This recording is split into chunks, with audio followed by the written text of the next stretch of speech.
Baisse de 24% des permis de construire en un an, baisse de 40% de la production de crédit immobilier, envolée des taux de crédit immobilier et des coûts de construction, hausse continue du nombre de demandeurs de logement social à 2,6 millions à fin 2023, en hausse de 7,5%, et baisse continue des agréments qui seront sous la barre des 85 000 fin 2023 à un plus bas historique. Et si on regarde avec un peu plus de hauteur, les prix au mètre carré des terrains à bâtir en France ont doublé entre 2006 et 2019. La pression est particulièrement forte dans les zones tendues, en Île-de-France bien sûr, dans laquelle la demande de logements sociaux a pratiquement doublé depuis 2010, passant de 400 000 à près de 800 000 aujourd'hui, mais aussi dans les métropoles régionales, les zones à réindustrialiser ou industrialiser, les littoraux, les zones touristiques. Alors, comment faire pour répondre à cette demande croissante et aux besoins là où ils sont les plus prégnants? Comment continuer de produire du logement abordable alors que le ZAN, voire les ZAN, même s'ils ont des bienfaits, contribuent à jouer le foncier à la hausse? Telles sont quelques-unes des questions que nous allons essayer d'aborder ensemble. Et nous accueillons pour cela donc, un panel d'intervenants. Donc, je vais vous les présenter très rapidement. David Amiel, qui est député de Paris. Arnaud Decagny, maire de Maubeuge et vice-président de la région Hauts-de-France en charge du logement notamment. Iñaki Echaniz, donc, qui va nous rejoindre très prochainement, député des Pyrénées-Atlantiques. Audrey Linkenheld, sénatrice du Nord. Jean-Yves Manot, président de la CLCV. Stéphane Rafali, maire de Ris-Orangis, vice-président de Grand Paris Sud, aussi en charge de ces questions de logement. Olivier Saleron, président de la Fédération française du bâtiment. Béatrice Gollard, qui est directrice générale d'Abélis, donc une ESH, et qui est aussi co-rapporteur de cet atelier pour la Fédération. Jacques Wolfrom, qui est donc le président du groupe Arcade Vive et qui sera également co-rapporteur avec Béatrice Gollard de cet atelier. Alors Béatrice Gollard, Jacques Wolfrom, vous êtes tous les deux, je vais vous inviter à me rejoindre, vous êtes tous les deux donc, les co-rapporteurs de cet atelier pour la Fédération. J'ai d'abord envie de me tourner vers vous pour un propos introductif et vous interroger sur les freins à lever pour soutenir la production des ESH. Peut-être pour commencer, Madame Gollard. Merci, bonjour à toutes et tous. Alors avant de répondre sur les freins, je voudrais rappeler que dans la période qui vient de s'écouler, la Fédération des ESH et donc les ESH ont continué contre vents et marées à produire. Et aujourd'hui, on est dans un schéma où on est une production qui est de l'ordre de 62%. On était en 2017 à 57%. Donc on a continué de produire dans un contexte compliqué, le Covid, la RLS, et plus récemment maintenant, en 2022, avec les difficultés financières que nous avons à connaître, nous avons continué à produire tout en rénovant. Je reviens sur les propos de notre présidente qui évoquait le fait de dire qu'effectivement il faut rénover, mais il faut aussi continuer à offrir un patrimoine neuf pour répondre aux besoins du moment. Donc voilà, je crois que c'est important de souligner ce point-là dans un contexte où on a plutôt tendance à se recroqueviller. Nous avons joué le jeu et nous avons pris nos responsabilités à l'endroit du secteur qui est en souffrance. Et ce point-là me paraît nécessaire à rappeler. Alors, je ne vais pas commencer à répondre à la place de l'atelier sur qu'est-ce qu'il faut faire pour être plus au point sur la production d'une manière générale et à offrir à nos concitoyens du logement abordable. Mais on a plein de sujets urbanistiques, plein de leviers sur la fiscalité, enfin les sujets ne manquent pas. Par contre, peut-être faut-il rappeler le contexte dans lequel nous sommes aujourd'hui et redire que peut-être un des enjeux aujourd'hui, c'est d'avoir un État qui donne un cadre, un État qu'on va appeler un État stratège et que là aussi, comme le disait Valérie Fournier tout à l'heure, ne pas opposer le territoire et la stratégie que l'État doit nous donner, ce cadre qui est nécessaire pour nous permettre... La construction est un sujet qui se fait sur le long terme. Et on ne peut pas travailler au coup par coup. Il nous faut donc une vision globale, stratégique, je le redis, avec la capacité ensuite de donner au territoire les moyens de pouvoir œuvrer, mais parce que les besoins ne sont pas les mêmes à Marseille qu'à Nevers. Hein, je viens de Bourgogne, donc voilà. On sait que les besoins sont très différents, et en conséquence de quoi, il faut un cadre, et ensuite nous permettre de travailler avec sérénité, avec de la projection, et au plus près des territoires. Alors, Jacques Wolfram, on entend que les ESH se sont mobilisés, se sont mis en tension pour produire dans ce contexte compliqué, pour répondre aussi à ce défi des 2,6 millions de demandeurs de logement social. Alors, comment peuvent faire les ESH pour à la fois répondre aux enjeux actuels de rénovation, d'adaptation du logement au vieillissement, etc., et loger tous les publics selon leurs besoins? Alors, on a finalement 1h30 un peu ensemble pour répondre à une question qui a été posée N fois ces derniers mois. Le CNR Logement s'est posé sur cette question. L'Alliance, ce matin, a donné des pistes. Tout le monde a un avis sur le sujet. Tout le monde est conscient qu'il est nécessaire de produire du logement dans ce pays. Donc, l'idée de ces 2 heures, finalement, c'est est-ce qu'on est capable collectivement à l'intérieur de cette salle, et au fur et à mesure des éclairages qui vont être donnés par les différents experts qui vont prendre la parole dans cette première partie d'intervention, est-ce qu'on est capable, à la fin de cet atelier, en un quart d'heure, de résumer devant le ministre quels sont les quelques éléments clés qui nous paraissent essentiels. Voilà, c'est ça qu'on doit faire ensemble cet après-midi. Et qu'on doit essayer de faire ensemble dans un temps réduit. Voilà. L'atelier pose 2 questions. Comment et pourquoi produire? Et ce matin, il y avait donc cette alliance du logement qui s'est réunie. J'ai lu rapidement le communiqué de presse qui avait été fait. Il y a eu une enquête qui a été faite auprès de 1000 Français. Et on leur a dit, c'est quoi un peu les clés pour vous de la question du logement et de la résolution du logement, de la crise du logement dans le pays. Et la réponse est simple.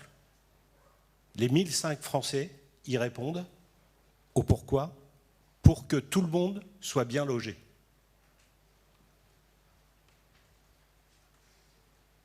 En gros, l'ambition des ESH, c'est de répondre à cette attente des Français, pour que tout le monde soit bien logé.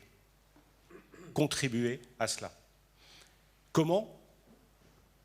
Ce qui nous motive au quotidien, au-delà des réponses techniques qui sont connues de tout le monde, on ne peut pas construire sans foncier, on ne peut pas construire sans constructeur, sans partie prenante, on ne peut pas construire sans élus qui donnent des permis de construire, et on ne peut pas construire sans finances. Et nous, on ne peut pas construire sans équipe pour gérer. Donc c'est simple, au niveau des ESH, on essaye en permanence sur les territoires de résoudre cette équation avec les partenaires. Aucun projet de construction dans le pays ne se fait seul. Donc ce challenge, pour nous, il est basé sur l'absolue volonté de faire et sur lever les freins pour faire. Ils sont nombreux. Le seul que nous percevons très fort au niveau de la fédération, le message que nous répétons, c'est confiance aux acteurs, souplesse, facilité pour agir, souplesse, efficacité.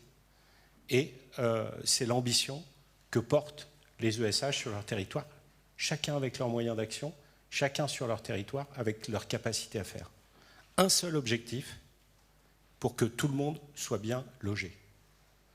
Et je crois que produire sur tous les territoires, pour que tout le monde soit bien logé, les territoires en déprise ont besoin de logements neufs, aux dernières normes de construction, pour pouvoir attirer des personnes.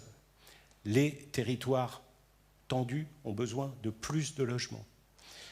Les micro-territoires, j'ai longtemps exercé mon activité dans des territoires extrêmement détendus, ont besoin de 3, 4, 5 logements. Enfin, bref, l'observation, comme le disait Béatrice, ça vient du territoire pour répondre à une politique générale d'État stratège. Voilà un peu le cadre, ce que nous on ressent, ce qu'on avait envie de vous partager finalement à l'ouverture de cet atelier.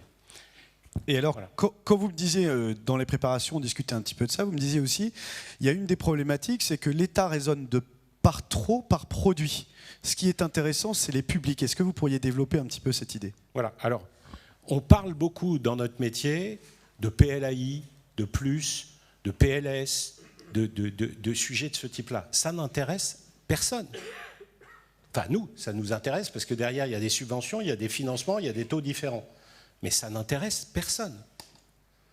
Ce qui intéresse les gens, c'est les jeunes, trouver un logement qui soit adapté, les personnes âgées, celles qui ont envie de rester chez elles, de trouver de l'adaptation, celles qui ont envie d'aller en EHPAD, de trouver un EHPAD, et celles qui ont envie d'aller vers une nouvelle forme de type habitat partagé, accompagné, inséré dans la vie locale, d'aller vers cette voie-là. Donc la question, l'élément central, nous semble-t-il, c'est qu'il faut maintenant raisonner par public et simplifier partout, sur tous les territoires, la capacité à pouvoir dire, voilà, les jeunes comme ça. Le gouvernement a fait un cadeau à M. Amiel, il lui a confié un rapport pour dire comment mieux loger les agents de la fonction publique, des 3 fonctions territoriales. Et nous y reviendrons tout à l'heure d'ailleurs. Eh bien, je trouve que c'est une bonne manière de poser la question. C'est le public de la fonction publique, comment on le loge? Voilà. Quels sont les moyens qu'on a pour le loger? Voilà. La présidente disait, les travailleurs de première ligne, etc. Intéressons-nous finalement à ce que nous disent les Français pour que tout le monde soit bien logé. Donc eux, dans leur tête, c'est bien vous, moi, chacun d'entre nous doit être bien logé. Voilà. C'est ça, finalement, cette clé par public. Voilà. Après, donnons-nous les moyens, organisons cela, mais l'important, ce sont les visages, les personnes que nous logeons. La présidente le disait, hein, on sait tous, je le fais souvent, hein, si vous fermez les yeux un court instant et que vous vous rappelez la première fois que vous avez reçu les clés de votre premier logement. Voilà. Vous remémorez simplement ça, ce que vous avez ressenti la première fois que vous êtes rentré dans le premier logement. S'il n'y avait qu'une seule motivation à conserver ou à garder pour continuer à produire dans le pays, ce serait ça.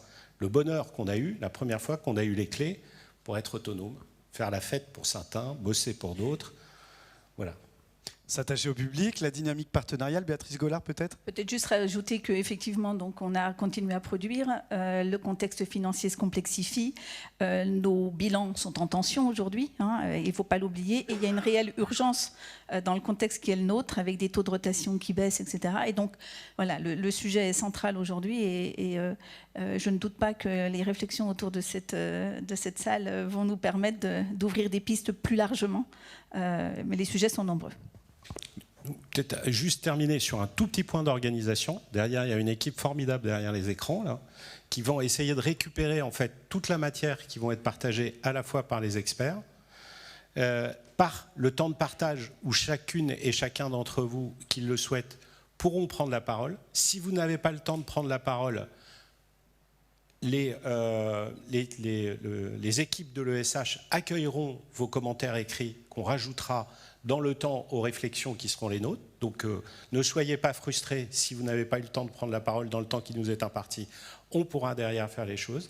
Et puis, à la fin de l'atelier, à 16h, vous irez boire un coup. Nous, en un quart d'heure, on essaiera de faire la synthèse pour ensuite, à 16h30, partager les quelques éléments clés. Voilà. Si on veut être utile, je crois, ce n'est pas un catalogue de mesures, c'est finalement se dire quelles sont, de votre point de vue, les choses les plus puissantes qu'on a envie de partager avec le ministre pour produire demain.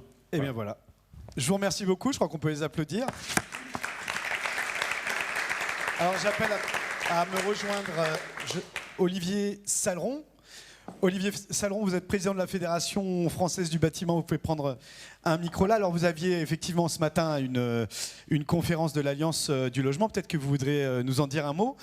Vous avez une vision à 360 degrés du secteur, ça fait un an, que dis-je, un peu plus longtemps que vous alertez le gouvernement notamment sur la situation du secteur. Est-ce que vous pourriez nous faire un léger état des lieux et surtout orienter ça vers les propositions? Comment faire pour produire du logement abordable? Bonjour à toutes et à tous, merci de votre accueil et de laisser la parole quelques instants.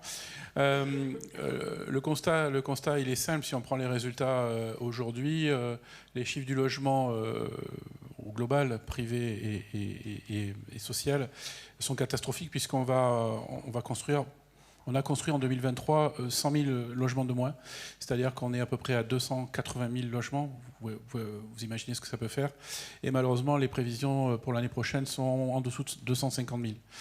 Donc ce fameux nombre chiffre des 500 000, évidemment, qui est peut-être une idéologie lointaine, mais sûrement nécessaire, vu l'état et le retard que l'on a pris sur le logement dans le logement social. Et le logement social, vous avez donné des pourcentages, mais tout le monde le sait, le chiffre, il est à peine à 85 000 cette année, alors que le plan, on l'avait il y a 2 ans et demi, puisque Madame Emmanuelle Wargon, la dernière ministre du Logement,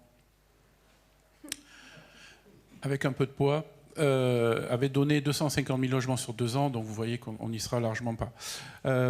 Donc derrière, bien évidemment, on l'a dit ce matin, vous regarderez la conférence de presse et tout ce qui est rendu des 10 syndicats nationaux et organismes logement, hein, ça va évidemment des constructeurs, mais aussi vous étiez représentés. On avait voulu qu'il y ait une seule parole, donc c'est Emmanuel Cos qui a parlé au nom de tous de l'Union sociale de l'habitat et très bien parlé, j'allais dire une nouvelle fois, pour défendre ce qu'il y a à défendre sur le logement social. Et ces résultats cataclysmiques, c'est ce qui a été dit ce matin. Et puis aussi, bien évidemment, on avait les promoteurs qui sont aussi fournisseurs de la moitié de logements sociaux, mais aussi les architectes, mais aussi, et pour la première fois, les notaires. Donc il y avait vraiment les économistes, et j'en oublie, sur les 10, Procivis. Donc voilà, on a donné vraiment des résultats qui sont très très faibles pour cette année, qui sont pour nous, alors là je prends ma casquette Fédération française du bâtiment, c'est-à-dire pour nous déjà en récession, puisque des entreprises commencent à mettre un genou, sinon 2 genoux à terre. On a déjà perdu 8 000 salariés l'année dernière. Cette année, on va en perdre logiquement, mathématiquement, 90 000. Donc voilà un petit peu on va dire, la conjoncture.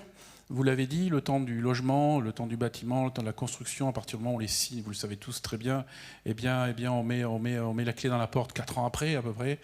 Donc vous savez, quand on fait... et moi, je suis peut-être un petit peu trop gentil en ce moment, et ça va peut-être changer dès tout à l'heure, mais quand on parle 2 ans de récession, 2024-2025, c'est pas la réalité, parce que le temps long, on peut pousser à 2025 et même plus 2026 et peut-être 2027. Malheureusement, il y a des échéances électorales qui ne vont pas améliorer, en tout cas, la cohésion sociale, territoriale et sociétale. Donc voilà, à ce niveau-là, au niveau de la conjoncture, c'est pas très réjouissant, même si là, on est aussi pour parler construire logement neuf, évidemment, mais aussi rénover les logements, rénover les bâtiments. Et là, on peut dire qu'on s'en sort pas si mal, parce que c'est quand même 70% de notre activité qui va progresser d'une façon, j'allais dire, faible, entre 3 et 4% par an. On pourrait faire beaucoup plus. Et justement nous, libérer nos compagnons sur le neuf, puisqu'il n'y aura plus grand-chose à faire, pour les mettre sur la rénovation énergétique. Et en tout cas, bravo pour toutes les ESH qui font des gros efforts de rénovation énergétique sur ce parc social. Les idées, écoutez, c'est simple. Moi, à force de faire la commission Repsamen, les assises du BTP,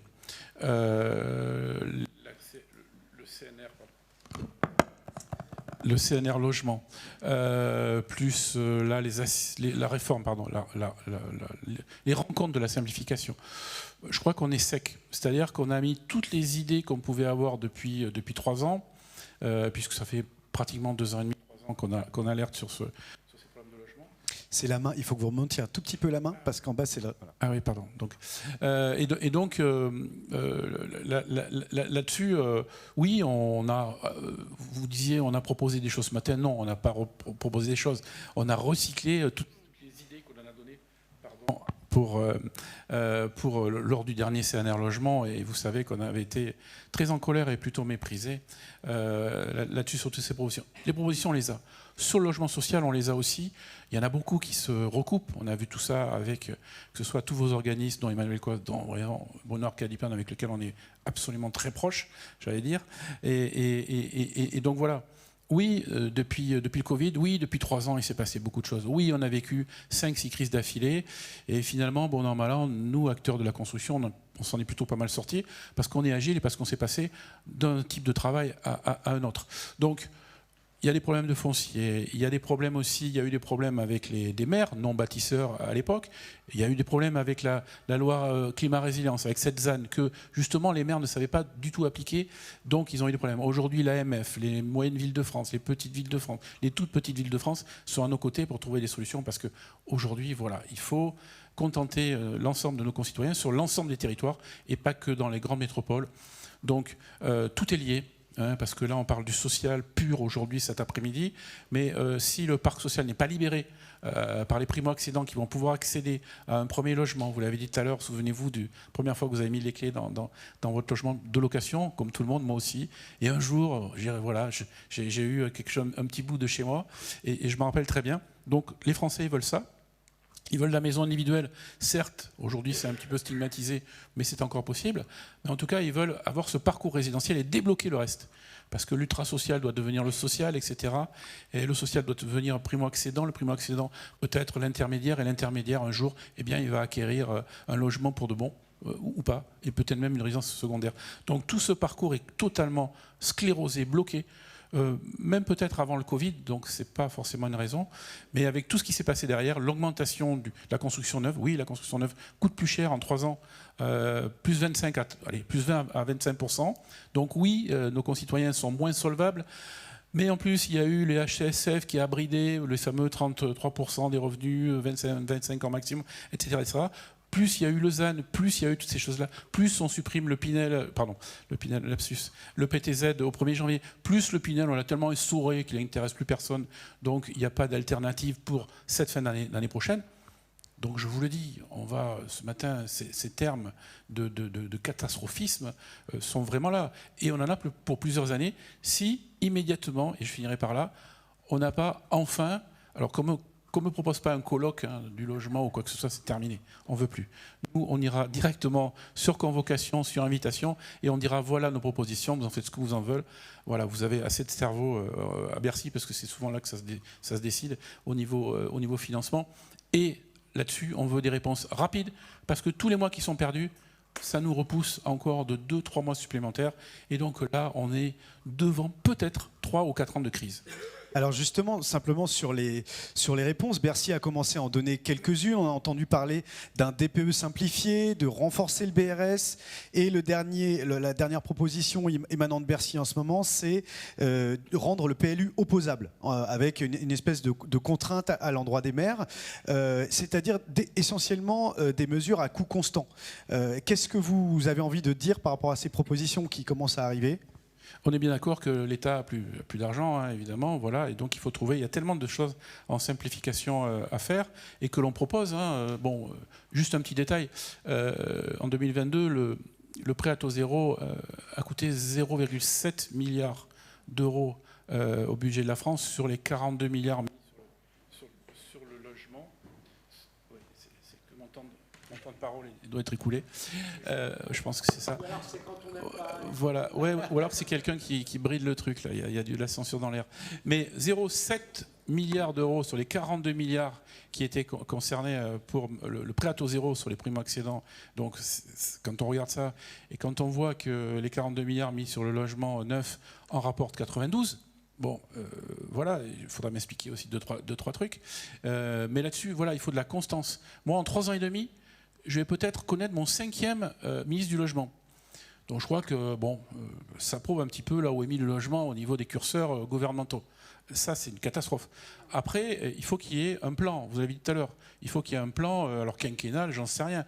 Mais le logement, c'est un temps très long. Il faudrait 10 ans, peut-être un peu plus.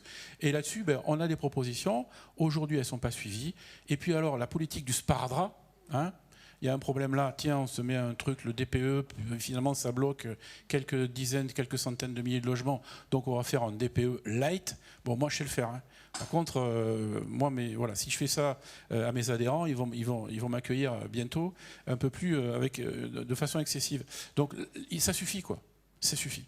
Il faut vraiment l'urgence, vous le savez très bien, on l'a dit ce matin à l'Alliance pour le logement, on était très déterminés, ça c'est clair. Et ensuite, il y a ce temps de réflexion avec déjà ce qu'on a produit, et pas nous refaire travailler 9 mois pour rien. Le CNR logement bis, on n'en veut pas, surtout pour avoir des mesures qui sont régressives par rapport à ce qu'on avait les années précédentes. Donc voilà, on est prêt, on est très, très optimiste pour la suite, parce qu'il faudra toujours nourrir, loger et soigner nos concitoyens. Donc là, on est très positif et très optimiste, réaliste, parce qu'on a besoin de loger nos concitoyens. La démographie est encore, je n'allais pas dire galopante, mais positive. Et donc, laissons nos concitoyens choisir librement là où ils veulent loger, à proximité en général de leur travail, hein, et de façon le plus abordable possible. C'est pour ça que tout ce qui est social de l'habitat et tout ce qui est politique de l'habitat social doit être maintenu au niveau national, gouvernemental, parce que sinon, si ça avait dû se réguler depuis longtemps, on le saurait, hein, et ce n'est pas le cas. Merci. Merci beaucoup, Monsieur Saleron. Je pense qu'on peut également l'applaudir. Alors, Audrey Linkenheld, je sais que vous êtes pressée parce que vous avez des questions au gouvernement, au Sénat ensuite. Alors, vous êtes sénatrice du Nord, vous avez été adjointe à la maire de Lille, mais vous avez également été rapporteure de la loi Allure du temps où vous étiez députée. Et vous êtes à l'origine de l'introduction en droit français de l'Office foncier solidaire et puis du bail réel solidaire. Alors, en quoi ce système de dissociation entre foncier et bâti peut-il être ou est-il la solution ? Bonjour à toutes et à tous, merci pour cette invitation. Je suis effectivement, et je suis navrée pour Jacques Wolfrom, à l'origine d'un produit de plus, je le crains. Ça n'est pas comme ça qu'il était pensé, mais je dois reconnaître que dans les discussions, à la fois chez les professionnels et chez les élus, on dit maintenant aussi le BRS, comme on dit le PLAI, le plus, le PLS. Voilà, c'est pas forcément une fierté pour moi, mais c'est une réalité dans le jargon qui est le nôtre. Mais plus sérieusement... le BRS, je suis obligée de dire l'accession durablement abordable à la propriété, puisque c'est de cela dont il s'agit, ça n'est pas la solution.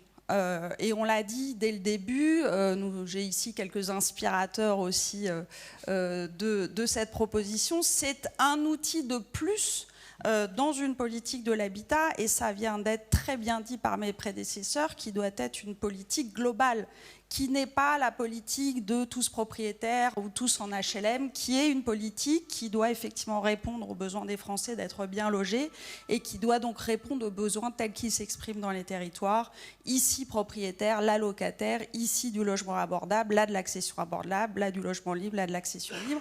Et il manquait en fait dans cette palette d'outils, à une époque, dire, on avait une stratégie. Prendre plus haut parce que...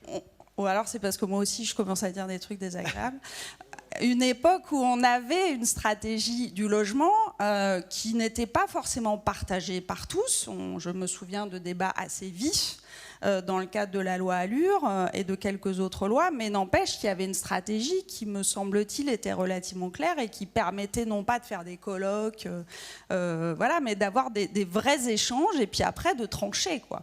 Pour, contre, voilà, mais de trancher et de permettre aux professionnels de faire leur boulot dans un cadre qui était clair. Aujourd'hui, il faut bien le dire, hein, moi je suis assez d'accord, pas avec toutes, mais disons avec globalement les propositions qui ont été formulées ce matin, qui effectivement ne sont pas nécessairement nouvelles. Le problème, c'est à qui on va les donner, ces propositions, parce que vous disiez on va les donner au ministre, mais je vous rappelle quand même qu'il n'y en a pas de ministre, hein, ça fait un petit moment. Pour différentes raisons, on est quand même dans une situation invraisemblable. Bref, le BRS, il était un des éléments de réponse parce qu'on avait constaté que dans les besoins des Français, il y avait cette volonté pour certains d'accéder à la propriété et qu'ils ne pouvaient plus le faire parce que les prix du foncier étaient tels que les prix de l'accession étaient inabordables pour eux, alors qu'on parle, on a dit travailleurs de première ligne, c'est ça, hein.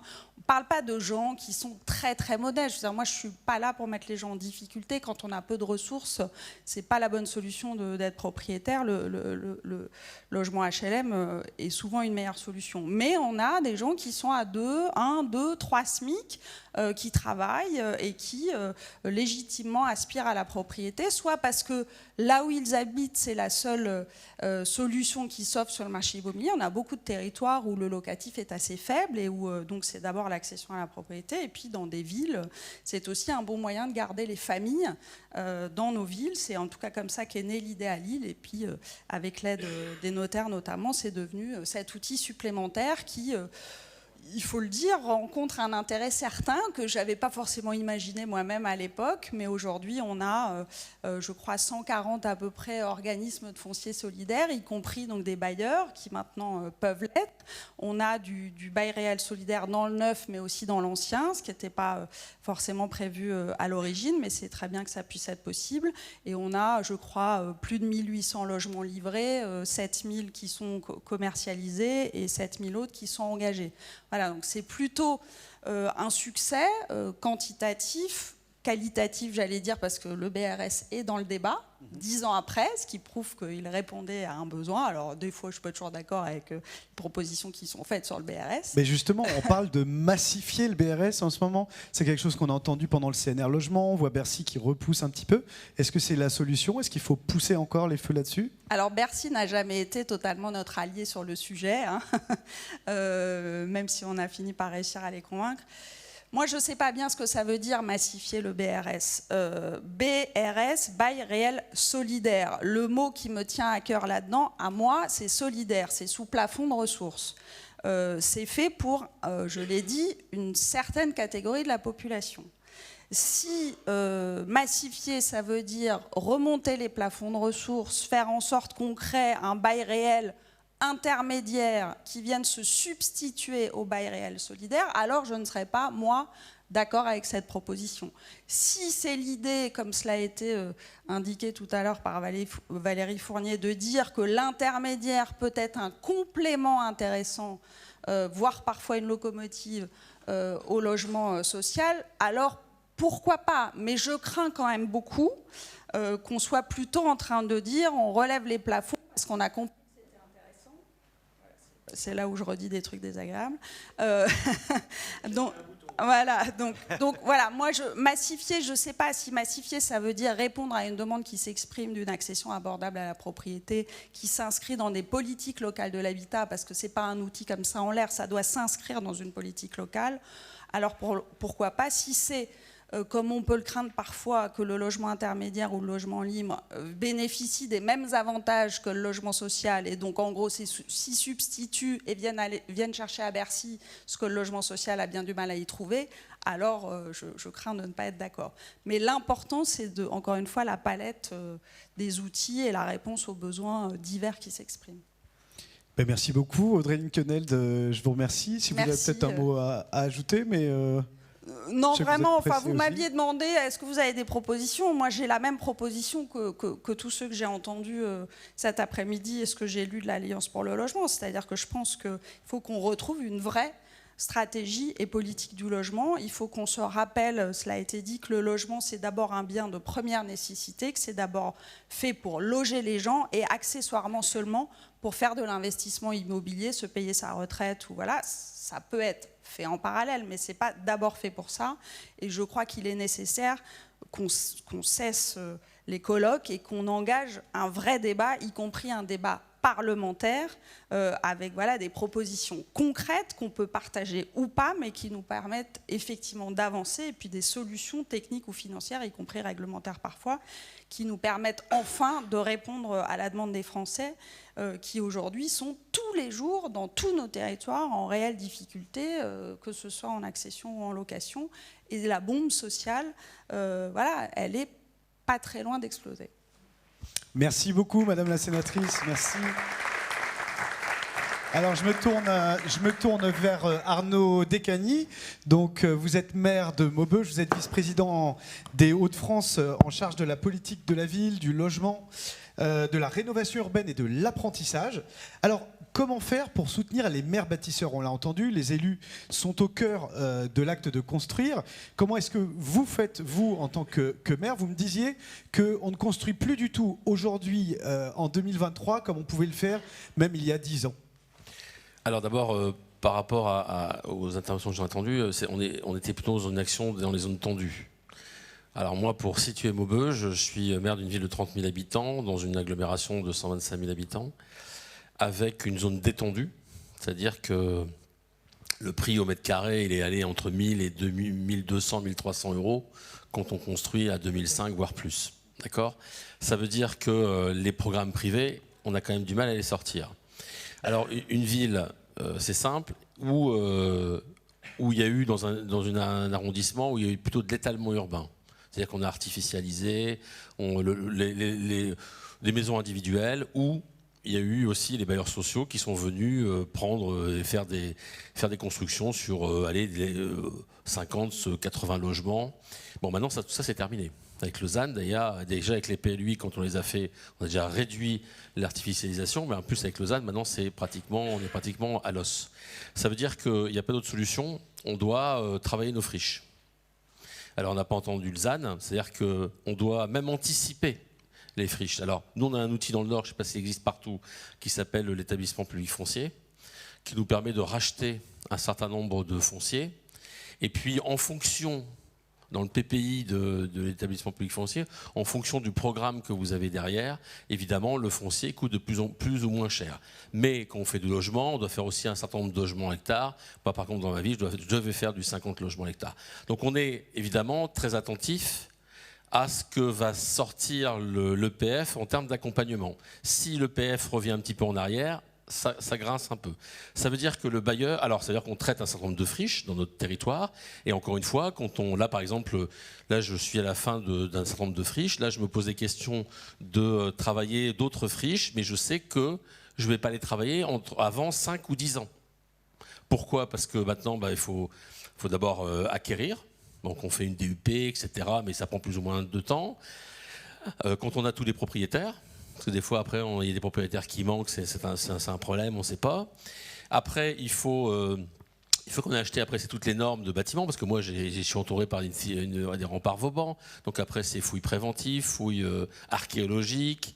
Donc après, toute la machine administrative se met en route. Ça veut dire que le foncier, réellement, on l'a 8 ans après. 8 ans après. Des fois, on doit acheter dans le détail. Hein. Bon, c'est-à-dire qu'on anticipe. Donc, l'établissement public foncier est un outil. Et puis après, évidemment, on sollicite les bailleurs. Alors, les bailleurs, on les sollicite, mais à travers d'abord des opérations d'aménagement. Parce qu'on dit, oui, mais on veut un peu de commerce. On veut aussi un peu de service. On veut aussi. Puis après, on complète évidemment par le bailleur qui vient compléter un programme d'investissement. Alors, lui, évidemment, comme c'est un ensemble d'opérations, ça vient baisser un petit peu son foncier. Et puis, il y a aussi un sujet qui est important, c'est les aides à la pierre. Il y a des communautés de communes où vous n'avez pas d'aide à la pierre, il y en a d'autres où il y a des aides à la pierre. C'est-à-dire que les bailleurs, ils s'orientent aussi où ça va être un peu plus intéressant. Alors moi, dans ma ville, j'ai aussi la rénovation urbaine. La rénovation urbaine sur 3 quartiers, 3 grosses rénovations urbaines, donc une ville de 30 000. Par exemple, sur un quartier sur 3, je démolis 574 logements. Donc quelque part, évidemment, je n'ai pas reconstruit tout de suite pour ce que je viens de vous expliquer préalablement. Ça veut dire qu'il y a une tension sur le logement et j'ai 2000 demandes de logement en attente sur le parc social, ce qui est important. Alors, ce n'est pas forcément des gens qui sont dehors, c'est des gens qui sont dans le parcours résidentiel où il y a une évolution de la famille. Alors, ça veut dire, 1, on doit travailler nos fonciers. 2, on sollicite l'État dans ce qu'on appelle les fonds verts, même pour le bailleur, mais aussi on y arrive un petit peu pour le privé, pour réaménager. Donc vous voyez, on est un petit peu picousé à la subvention d'État. Et si l'État n'intervient pas, on ne sait pas faire, de par le PF, mais aussi par les subventions qu'on peut avoir. Donc on continue comme ça. Donc on fait à la fois sur le logement donc des opérations un peu commerciales. Et maintenant on réfléchit, parce qu'il y a aussi le vieillissement de la population. C'est-à-dire qu'on va avoir dans les 10 ans qui viennent, les nombres d'aînés va doubler. Donc ça veut dire qu'on doit penser à des reconversions de bâtiments qui peuvent exister chez le bailleur social en disant maintenant ce bâtiment-là, peut-être qu'on doit l'adapter pour faire un peu plus de services, pour faire de l'accessibilité, pour faire de l'inclusion. Et autour, il faut des associations d'aide à la personne, etc., pour accompagner ce type d'habitat, mais il faut aussi un peu de commerce, de proximité. Bref, on doit repenser la ville telle qu'elle existe en fonction des entrants. C'est le vieillissement de la population. C'est aussi d'attirer où on a des proximités des écoles, des logements un petit peu plus grands.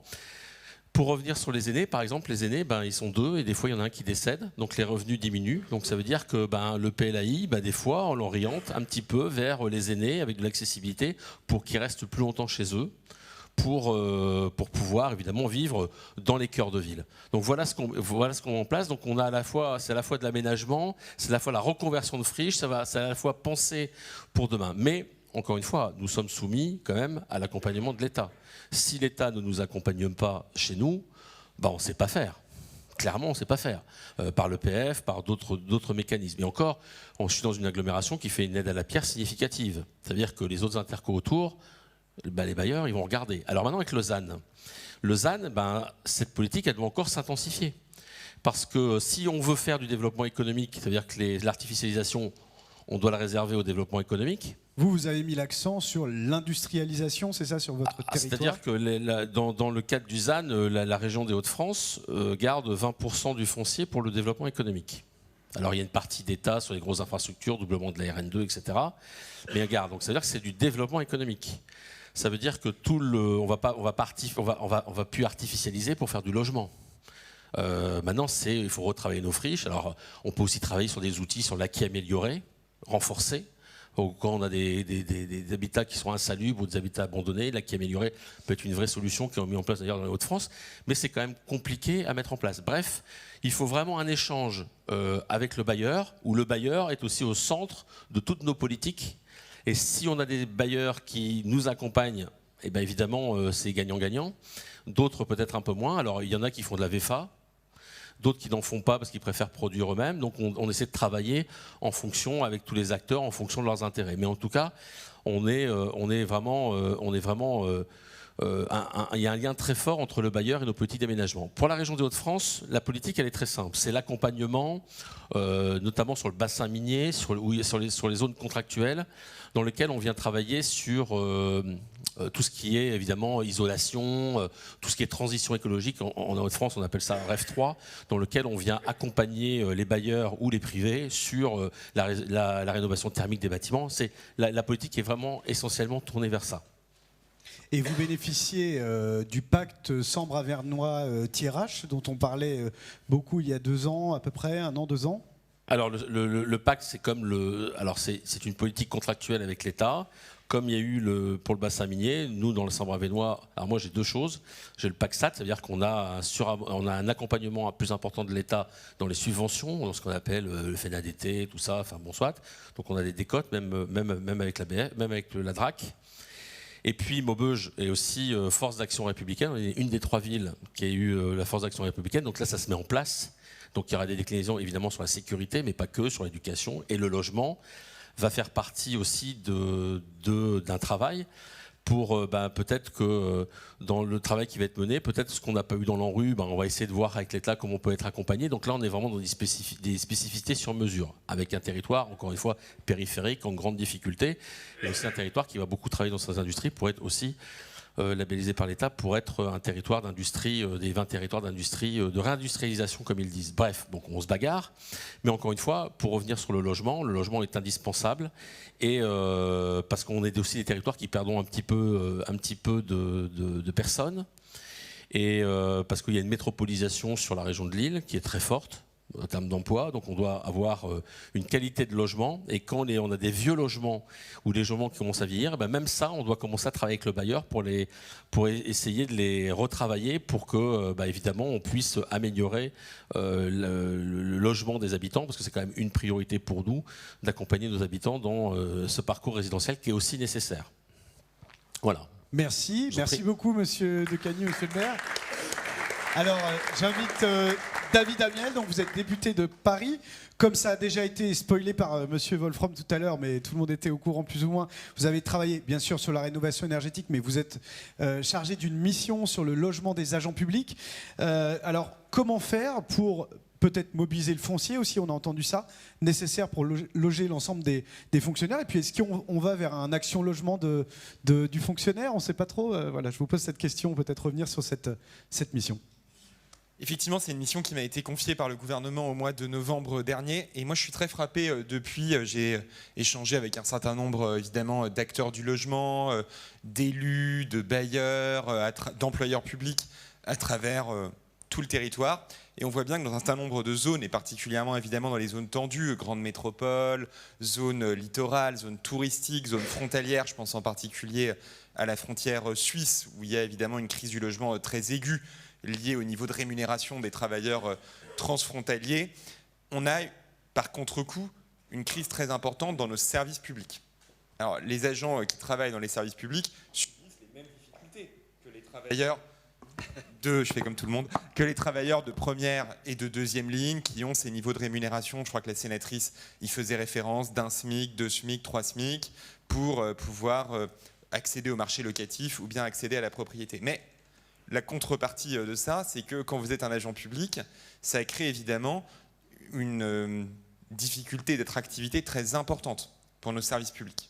Donc on a d'abord des agents qui sont dans une grande souffrance. Certains, ça m'a été rapporté à plusieurs reprises, j'ai pu en rencontrer, qui se sont retrouvés à dormir dans leur voiture, parfois à dormir sur leur lieu de travail. D'autres, et c'est le cas de beaucoup de travailleurs qui peuvent faire 1 heure, 2 heures de trajet tous les jours. Et puis tout simplement tous ceux qui du coup changent d'emploi, quittent ces services publics et font qu'aujourd'hui dans nos hôpitaux, depuis le centre hospitalier d'Annecy jusqu'à la PHP à Paris, dans l'éducation nationale, dans la police, on a une menace existentielle parce qu'on n'a plus cette capacité à recruter. Donc évidemment, une partie des réponses, c'est la politique du logement de manière générale, qui s'adressera à eux comme elle s'adresse à l'ensemble des Français. On a eu beaucoup déjà de discussions dessus. Mais pour autant, je crois qu'il y a des mesures spécifiques qu'on peut porter pour faire face à l'urgence qu'on a pour ces travailleurs. Il y a d'abord des dispositifs qui aujourd'hui couvrent un certain nombre de travailleurs du secteur privé qui couvrent imparfaitement les travailleurs du secteur public.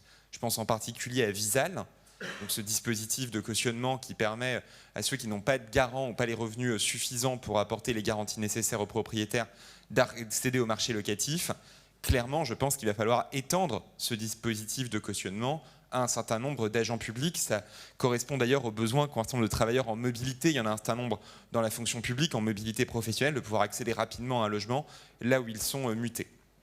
Il y a évidemment, et vous l'avez dit, la question du foncier public qui peut être mise à disposition évidemment de construction généraliste, si je puis dire, mais aussi de programmes qui réserveraient une part à des agents publics. Là aussi, on est en train de regarder la manière dont on peut simplifier le code des marchés publics, dont on peut simplifier un certain nombre de dispositions d'urbanisme, notamment pour ce qui est des emprises mixtes, où vous pouvez avoir un hôpital qui décide de construire des logements tout en gardant une surface hospitalière. C'est assez compliqué aujourd'hui, on est en train de regarder comment on peut le simplifier.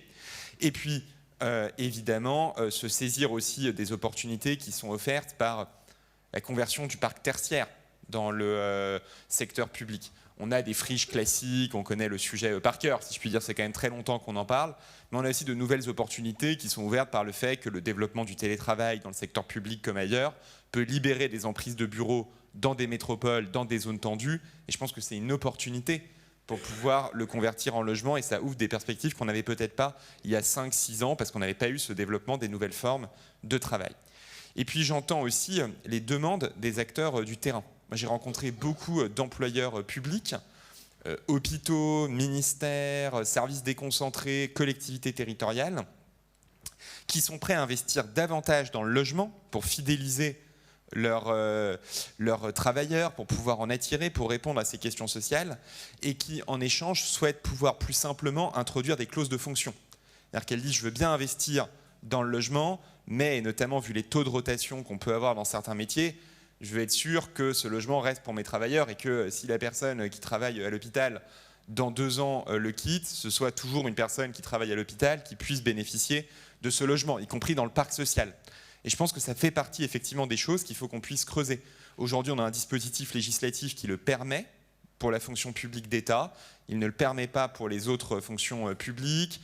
Il est assez peu utilisé, essentiellement par le ministère des Armées. Bon, je pense que la question de le moderniser et d'avoir en échange un investissement supplémentaire de ses employeurs dans le parc social, dans le parc intermédiaire, serait à mon avis un coup de boost bienvenu pour le logement et pourrait répondre à ces demandes assez pragmatiques.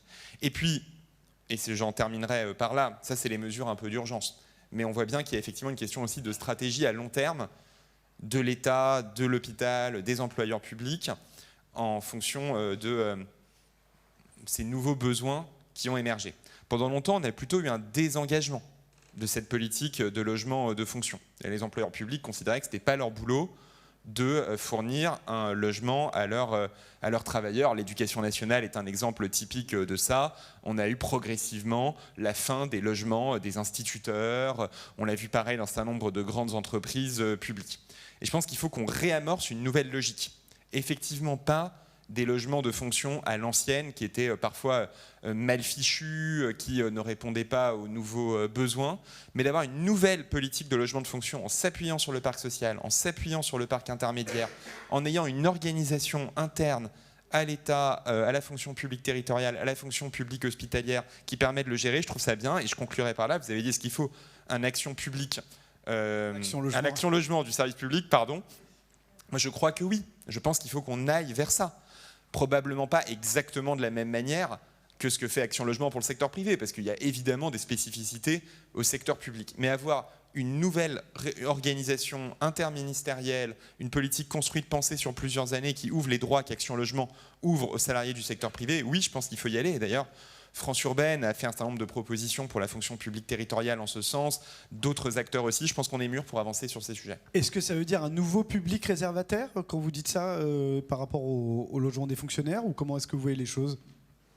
D'abord, c'est quelque chose qu'il faut pouvoir construire dans la durée. Moi, je crois que ce qui est important, on parlait des réservations, je ne crois pas à augmenter la part aujourd'hui de réservations gratuites, entre guillemets, qui appartient à l'État, avec les 30% dans le logement social, dont les 5% sont généralement utilisés pour des fonctionnaires. Je pense qu'on ne peut pas l'augmenter sans déséquilibrer aussi le modèle économique du logement social.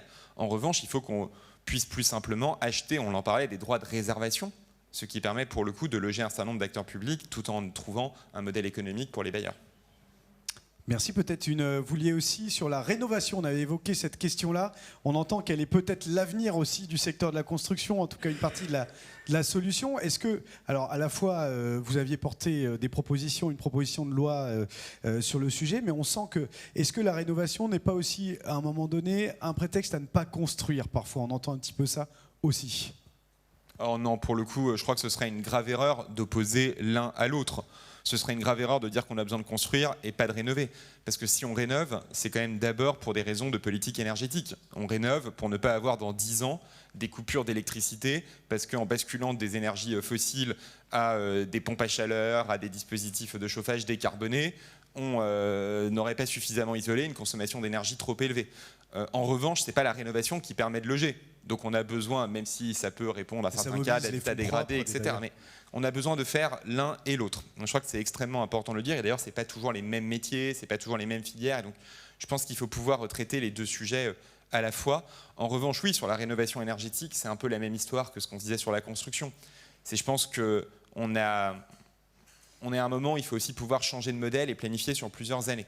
Moi, j'avais porté, vous l'avez dit, dans le projet de loi de finances, des dispositifs nouveaux de prêts collectifs pour les copropriétés. Je l'avais mis pour la rénovation énergétique dans le projet de loi de finances. Ça vient d'être élargi par le gouvernement à l'ensemble des prêts avec et sans intérêt pour ou pas la rénovation énergétique. Je pense que c'était extrêmement important. Ça offre des solutions concrètes, simples, dans les copropriétés qui étaient un peu des angles morts de la rénovation énergétique. Je pense qu'il faut qu'on puisse donner de la visibilité au secteur en matière de rénovation énergétique. On a des aides qui évoluent trop à l'année. Et donc c'est extrêmement difficile pour les artisans, pour tous ceux qui sont engagés dans la rénovation, de se projeter. Moi, j'ai fait voter aussi, lors du dernier projet de loi de finances, une programmation pluriannuelle en faveur de la transition écologique, donc qui comprend la question évidemment de la rénovation énergétique. Donc ça obligera le gouvernement au mois de septembre prochain à venir devant le Parlement et à détailler une stratégie pluriannuelle de financement. Je pense que c'est très utile pour donner de la visibilité. On a eu ensuite toute la question sur les DPE, leur actualisation, etc. C'est évidemment un sujet important, mais je crois beaucoup qu'en méthode, cette question de la planification sur plusieurs années est très importante. On a eu beaucoup d'innovations depuis la création de MaPrimeRénov', depuis la loi climat et résilience. Maintenant, je crois qu'on est tous mûrs pour pouvoir se dire quel est le cap sur prochaines années, s'y tenir, parce que c'est ce qui permet aux filières de s'organiser et aux propriétaires aussi. Merci beaucoup, monsieur le député. Alors Jean-Yves Manot, je me tourne vers vous, président de la CLCV, ancien adjoint aussi à la mairie de Paris, en charge du logement sous le mandat de Bertrand Delanoë. Absolument. Alors comment faire pour répondre aux besoins, on l'a vu, de 2,6 millions de demandeurs de logements sociaux, un chiffre qui augmente à peu près de 100 000 par an, en fait, à peu près. Et d'autre part, soulager aussi les locataires du poids du logement. Quand on voit les travaux de Jacques Friguit, notamment, qui montrent que depuis les années 2000, l'écart se creuse à la fois entre le coût du logement d'une part et l'évolution des revenus des ménages d'autre part, comment est-ce qu'on peut faire ? Bon, pour construire, il faut une volonté politique et des moyens financiers. Et pour construire du logement social, il faut une volonté politique plus et des moyens financiers. Pourquoi on en est là aujourd'hui ? 2017, on nous a expliqué qu'il n'y avait pas besoin de politique de logement, que la politique de l'offre allait tout régler. On voit le résultat. Et aujourd'hui, malgré les cris d'alarme de l'ensemble du secteur professionnel, bailleurs, locataires, etc., le marché doit réguler et entraîner la baisse potentielle compte tenu de l'augmentation du taux d'intérêt, et le marché va réguler tout ça. Je n'invente rien parce que il y a quelques mois de cela, j'ai questionné le directeur du Trésor avec qui j'avais un échange, mettant en évidence la crise du logement et les moyens financiers nécessaires. La réponse a été de dire, classique de la part du Trésor, ben, ça coûte un pognon de dingue, c'est pas efficace, c'est inflationniste, et donc le marché va réguler. Cet homme-là est devenu directeur de cabinet de M. Attal. Pas bon signe du tout, me semble-t-il. Deuxièmement, peut-être un signe, il y a quelques mois ou 2 mois, je crois notre première ministre, Elisabeth Borne, accompagnée d'un ministre de logement très éphémère, était allée à Dunkerque pour dire qu'on va s'en occuper. Et en fonction du développement industriel de cette zone-là, on va construire des logements intermédiaires,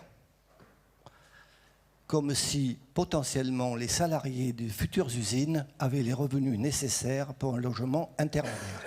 Je pense, évidemment, cette annonce était en dehors des clous et par rapport à la capacité financière des futurs locataires et des futurs salariés.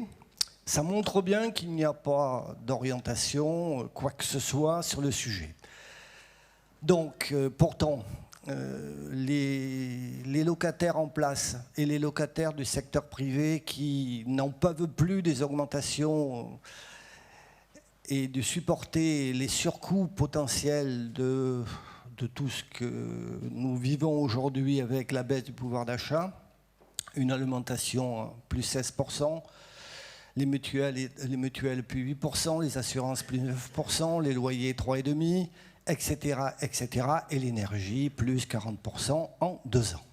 Et c'est pas fini. Il y a visiblement un problème de revenus en France. Et d'ailleurs, à une certaine époque, il y a quelques mois, on donnait une allocation à 12 millions de ménages. 12 millions de ménages, c'est à peu près 36 millions de Français, dont le gouvernement imaginait qu'il avait besoin d'une aide sociale. Eh bien, ça s'appelle de déclassement social, un sentiment profond qui est dans notre pays aujourd'hui, qui pose un problème, je dirais, de mouvement social à terme. Alors, comment répondre à la situation ? Écoutez, soit on se décide à mettre, qu'on le veuille ou non, des aides à la pierre indispensables pour construire du logement accessible financièrement compte tenu des revenus des personnes.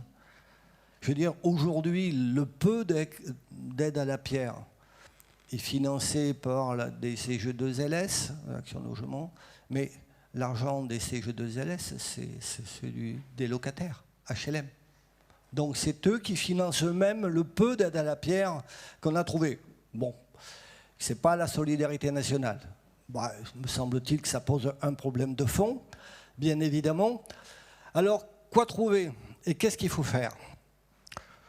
Moi, écoutez, j'ai réussi à faire 70 000 logements à Paris intramuros en 13 ans.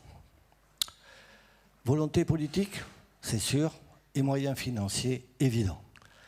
En même temps, il y a des règles qui peuvent entraîner des baisses du foncier, notamment l'obligation systématique de 30% ou 35% de logements sociaux dans les nouvelles constructions, avec en parallèle le prix imposé. Le prix imposé. J'ai fait beaucoup d'opérations de ce type. Pendant 10 ans, à 3 750 € le mètre carré chaud. Qu'on le veuille ou non, c'est une moyenne de pression vers les promoteurs qui se précipitent dans les négociations foncières.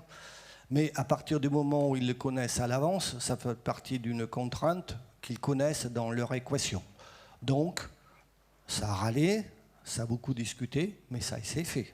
Pendant 10 ans, j'ai vendu, j'ai octroyé des logements sociaux à 3 650 € le mètre carré. Deuxièmement, peut-être, je crois que vous l'avez évoqué, sur les réserves qui soient imposées sur le PLU. Dans la mesure où vous prévoyez à l'avance quelle telle parcelle, atelier, garage, etc., deviendra soit 50% de logements sociaux, soit 50% de logements privés, équipements publics, etc. Et en fonction de la détermination, évidemment, vous l'avez dit vous-même, le prix du foncier baisse. Et donc, qui permet peut-être de construire un peu plus de logements accessibles. Puis, il y a un grand principe du logement social quand même. C'est la péréquation entre, il ne faut pas l'oublier non plus, entre le patrimoine amorti depuis 40 ans, 50 ans, 60 ans, sans doute qu'il y a besoin de rénovation, on peut en parler, mais en même temps, on ne peut pas équilibrer une construction neuve aujourd'hui par les loyers sociaux, soyons clairs. Donc, en même temps, appliquons la péréquation, mais c'est fait en général. Deuxièmement, je crois que la tendance actuelle, c'est de dire il faut fournir un logement aux acteurs essentiels de la vie économique. Oui, bien évidemment. Mais je pense qu'honnêtement, on ne peut pas construire des bâtiments spécialistes des policiers, de l'armée ou des fonctionnaires. La mixité sociale, c'est pas ça. Et donc, je pense que dans les immeubles, il faut réserver des logements destinés aux fonctionnaires. Sans doute, le problème du logement de fonction se pose. Ça veut dire que si on quitte son emploi, on est demandeur de logement ailleurs, etc., c'est compliqué. Mais c'est quand même un équilibre sociologique d'un immeuble. Il ne faut pas se plaindre en permanence des tensions avec un public toujours en plus précaire, en difficulté, si on exclut ceux des acteurs qui font la République dans leurs fonctions. Enfin, voilà. Peut-être aussi, nous, au niveau de la mixité sociale, j'ai fait ça pendant 10 ans, du PLI, du PLAI, du Plus et du PLS dans le même immeuble. Je pense que là aussi, la mixité sociale, ça s'organise. il y a moins de conséquences, etc. ultérieures. Et donc, voilà le doublement, la double expérience que j'ai d'organisation de locataires qui ne supporte plus. Enfin, aujourd'hui, il y a un vrai problème financier. Tous les bailleurs sociaux disent ça tient encore, il y a une évolution d'impayé de loyer, mais pas trop. Quand on rajoute 40% d'augmentation sur l'énergie, ça va craquer. Ça va craquer. Aujourd'hui, on en est dans une situation, 34% des familles sont en situation de privation. Ils sont obligés de faire des choix drastiques, etc. Donc, je pense qu'au-delà de la difficulté d'accéder à un logement nouveau, ceux qui y vivent aujourd'hui, ça cumule et donc c'est un facteur d'explosion sociale. Et je reprends le MEDEF, la crise du logement est potentiellement un risque majeur pour le pays.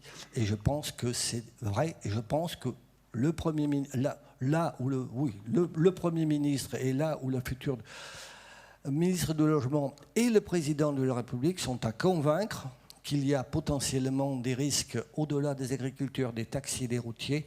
Oui, je crois que nous sommes près de la nécessité absolue d'avoir des moyens financiers importants pour, malheureusement, dans 4 ou 5 ans, résoudre en partie la crise aujourd'hui. Merci. Merci beaucoup, Monsieur Manot. Alors, Kumaran Pajaniraja, je vous invite à me rejoindre ici. Donc, vous êtes directeur général d'Action Logement Immobilier.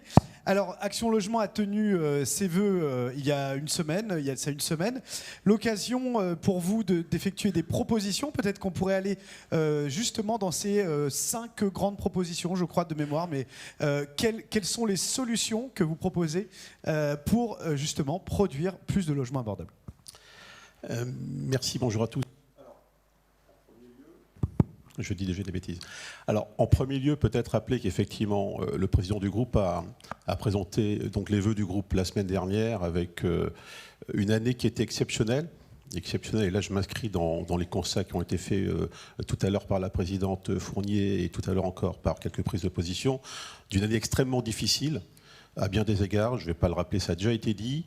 Une année durant laquelle, néanmoins, par la mise en tension des filiales du groupe, alors qu'au niveau national, je crois que les mises en chantier ont reculé de 20%, au sein du groupe, nous avons progressé de 14%. Le groupe, sous la volonté des partenaires sociaux, a initié un appel à manifestation d'intérêt à la mi-juillet pour orienter cela vers du rachat en direction du secteur de la promotion privée. La vocation du groupe n'est pas de sauver la promotion pour sauver la promotion, mais la réalité du secteur aujourd'hui, c'est qu'il est tellement interdépendant que lorsqu'un acteur tombe, presque tous tombent avec. Donc nous avons agi en responsabilité, nous avons effectivement rempli cet objectif d'achat des 30 000 logements, logements intermédiaires essentiellement, ce qui questionne du reste aussi sur la vocation des ESH. Et présentant ce résultat, le président a également rappelé que ça ne s'est pas fait à n'importe quel prix, si je puis dire. Et là, je ne parle pas du prix des acquisitions, je parle de la mise en tension extrême des sociétés du groupe, comme probablement l'ensemble des ESH ici représentés, y compris leur groupe. Aujourd'hui, sur les filiales du groupe Action Logement, près d'un tiers des ESH frôlent, voire sont en deçà des ratios prudentiels de la fédération, les ESH. Ça n'était jamais arrivé, je crois, dans l'histoire du groupe, mais c'est illustrateur de la mise en tension de l'appareil et j'aimerais là rompre tous ces discours sur les dodus dormants que je n'ai toujours pas trouvés. Aujourd'hui, la mise en tension des acteurs du groupe a également permis de soutenir l'économie locale. Je lisais récemment qu'un logement construit, c'était entre 1,5 et 2 emplois. Le secteur, en tant qu'acteur responsable du territoire, aux côtés des élus locaux, aux côtés des associations et de l'économie locale, sert à rester aux côtés comme cela de l'économie locale et s'y emploie de manière assidue et pleinement. Moi, il y a peut-être 2 messages que j'aimerais passer et qu'on a grandement discuté du reste avec les filiales du groupe et les illustrés, c'est confiance et responsabilité. Je crois me souvenir, sans me tromper, que le quinquennat précédent avait commencé avec un choc de simplification. Je crois comprendre qu'aujourd'hui, un nouveau choc de simplification va être engagé. Ce que nous souhaiterions peut-être, c'est que cette simplification soit réelle. Et comme je l'entends dire souvent, simplifions vraiment et comparons le avant-après pour prouver qu'on a bien simplifié. Et je vais vous donner quelques exemples, parce qu'à un moment, il faut sortir du discours et être dans la vraie vie. Il y a une proposition de la Fédération qui date de quelques années, mais qui n'a jamais éclos, qui porte sur les agréments de logements sociaux. Aujourd'hui, voyez-vous, pour obtenir un agrément de logement social, c'est instruit à l'opération, j'ai presque envie de vous dire, logement par logement, ex ante. Pourquoi ne pas migrer concrètement vers une logique de responsabilisation des acteurs où les opérateurs, vous m'entendez, où les opérateurs, c'est une proposition un petit peu disruptive peut-être, où les opérateurs se verraient attribuer un quota d'agréments qui serait contrôlé ex post. Le secteur a besoin de régulation, chacun en est conscient, nous sommes dans une économie sociale et solidaire, peut-être n'a-t-il pas besoin de suradministration. Autre exemple, là aussi concret, il a été dit tout à l'heure que le secteur avait besoin de stabilité, de confiance, de visibilité. Comment produire des logements sociaux qui sont des objets de 40 ans, de 50 ans, en étant tous les ans suspendu un projet de loi de finances dont on se demande s'il ne va pas changer les règles du jeu. Voilà des choses assez simples pour lesquelles nous avons besoin de messages simples, lisibles et de confiance. Nous approchons bientôt, j'ai envie de dire, des élections municipales et nombre des bailleurs se demandent si les mises en chantier ne vont pas être suspendues plus tôt que prévu. La vraie vie des bailleurs sur le terrain, c'est celle-là. Nous avons ici dans la salle et encore ailleurs des hommes et des femmes qui sont des professionnels du secteur du logement, qui connaissent leur métier, qui ont besoin qu'on les laisse exercer ce métier aux côtés des élus locaux, des acteurs du territoire, des associations de locataires.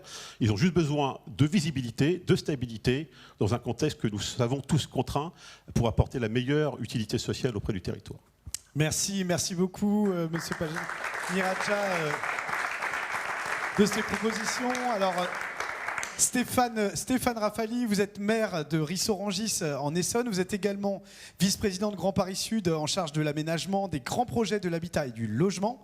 Alors, en tant qu'élu en zone tendue, j'avais envie de vous demander comment faire pour trouver du foncier, maire des batailles s'il en est, pour produire du logement abordable, dans un contexte de ZAN qui renchérit le foncier. Faut-il par exemple sortir la construction de logements sociaux de l'enveloppe normée ZAN? Que sais-je? Oh là. Moi je pense qu'au contraire, il faut que les acteurs du logement social soient les fers de lance, soit à l'avant-garde de la conciliation entre la question sociale et de l'impératif écologique. Et donc, je serais d'avis que les ESH, au contraire, essaient de définir une stratégie de production de logements conforme à notre exigence en matière de protection des sols. Parce que les sols, si on regarde bien sur une période longue, ont fait l'objet de spéculation, de rente. Et aujourd'hui, on prend le revers en réalité de la non-maîtrise publique de cette valeur. Certes, un sol est une surface qui nous permet de construire pour répondre à des besoins sociaux bien évidents, la question de l'emploi, la question de l'habitat, mais le sol, on le sait, ou plutôt on s'en est souvenu récemment avec différentes lois, et notamment la loi climat-résilience. Les sols ont d'autres vertus. Ils sont importants pour la biodiversité, pour l'hydrologie, pour l'agriculture. Ils sont aussi un lieu de faune, de flore, d'habitat pour la faune et la flore, mais c'est aussi un capteur de CO2. Et donc, ils ont aussi des vertus écologiques. Et donc, sur le territoire où je vis et où j'ai des fonctions d'élu, c'est un territoire où on a beaucoup construit de manière quasi frénétique, puisque Grand Paris Sud, Seine-Essonne, Sénart est un territoire sur deux villes nouvelles, la ville nouvelle d'Evry et la ville nouvelle de Sénart. Et donc on a eu pendant 40 ans, sur ordre de l'État, à un moment où l'État avait encore les moyens de ses ambitions, des villes qui se sont construites ex nihilo, et sur les 22 000 hectares de ce territoire, qui compte aujourd'hui 360 000 habitants, on a urbanisé, artificialisé 25% des surfaces, 6 000 hectares. C'est un territoire qui a bénéficié des politiques d'aménagement du territoire, c'était à l'époque de l'ouvrier de Gaulle, qui nous ont permis de structurer une ville complète ou quasi complète avec l'arrivée des transports, le RER, la francilienne, la A6, donc des grands réseaux routiers pour la mobilité, et aussi l'arrivée de grands comptes économiques, puisque les territoires se sont renforcés grâce à l'arrivée de l'industrie, de grands comptes économiques qui ont permis de développer un tissu de PME, PMI. Tout ça est révolu. Et donc sans doute, pour essayer de répondre à votre question, c'est pas tant de réfléchir à la manière de produire du logement que de produire la ville qu'il nous faut réfléchir en commun, parce qu'en réalité, la valeur d'un logement dépend bien sûr de sa qualité intrinsèque et en même temps de l'ensemble des aménités qui sont autour aujourd'hui à Grand Paris Sud, Seine-et-Saône, Sénart, alors même que l'État nous a envoyé il y a quelques semaines un porté à connaissance. Porté à connaissance sur ce territoire, c'est 2600 logements par an à construire, dont 800 logements sociaux. On est en train de s'interroger, puisque c'est un territoire qui est en grande fragilité, avec 19 quartiers en politique de la ville, un taux de pauvreté important. C'est une des zones rouges de la région Île-de-France. Si on va répondre positivement à cette demande, alors même que nous connaissons parfaitement la demande sociale. C'est 22 000 demandes enregistrées aujourd'hui sur Grand Paris Sud, quand on est en capacité aujourd'hui d'en satisfaire 1800 par an. Et évidemment, le stock ne désemplit pas. Sur un parc de combien ? Sur un parc de 30 000 logements. Donc on a pleine face, puisque les élus locaux évidemment gèrent les services logements. On connaît, on a même des visages. Donc cette demande, elle est très prégnante, mais on s'interroge de lever le crayon sur les permis de construire pour mettre à l'ordre du jour la question des conditions nécessaires pour produire encore. Donc l'orientation qu'il nous faut prendre, c'est d'abord de travailler sur l'existant. Moi, je suis très favorable, justement, pour être très respectueux du zéro artificialisation, de travailler sur l'existant. En Île-de-France, on le sait, il y a un stock de déjà bâti qui est important, près de 5 millions de mètres carrés de bureaux, 400 000 logements vacants, une sous-occupation aussi très importante, car quasiment 48% du parc est sous-occupé. Donc il y a cette idée de ville stationnaire, c'est un concept qui est intéressant, c'est-à-dire d'abord de travailler sur l'existant et sans doute de drainer l'épargne vers la rénovation. Donc ça oblige évidemment l'ensemble des acteurs, l'ensemble de la chaîne à réfléchir autrement, à faire autrement, les maîtrises d'ouvrage, les financeurs eux-mêmes. Mais je pense que la question écologique est tellement prégnante, tellement colossale, qu'il nous faut commencer à organiser ce changement cette bifurcation, ce changement de cosmologie carrément, pour restructurer cette filière. Et ce que je crois, c'est que ça ne peut pas se faire sans l'État. On est un pays colbertiste, et l'ensemble des filières qui doivent se réorganiser, on parle beaucoup de l'agriculture en ce moment, la question des transports, toutes les économies qui doivent répondre à l'impératif écologique s'interrogent. Et donc on a besoin d'impulsion de l'État qui ne vient pas. Et c'est ça qui est très inquiétant. Avant de venir à cet après-midi ici, j'ai regardé, on a 12 opérations d'aménagement pour produire du logement sur cette partie donc de l'Île-de-France, 12 opérations où on a 290 millions de bilan d'opérations recettes. Sur les 290 millions, vous avez 58 millions de subventions d'équilibre versées par le bloc local, les communes et l'intercommunalité, 30 millions d'honoraires pour l'établissement public d'État pour financer la structure, donc pour payer en fait les équipes. Hein. Et l'État, qu'est-ce qu'il met dans cette opération ? Rien. Rien. J'ai le souvenir d'une visite d'Emmanuel Vargon à Bondoufle sur une opération de 2000 logements. C'était sans doute sa première sortie au moment de sa nomination, c'était l'été. Décidément, on aurait dû l'inviter, je pense. Et elle visite cette opération en cours de réalisation. Et elle se tourne un instant vers ses conseillers et elle dit « Mais combien met l'État ?»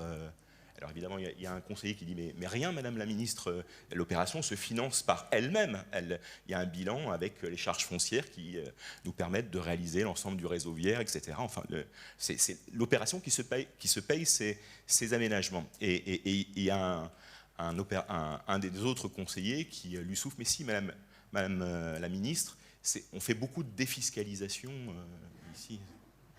Quoi. Il faut absolument que l'État revienne à la table de la fabrication de la ville. Il n'y a pas si longtemps, l'État versait des subventions d'équilibre dans les grandes opérations d'aménagement. Et rien de normal. D'ailleurs, il le fait encore de manière très sporadique.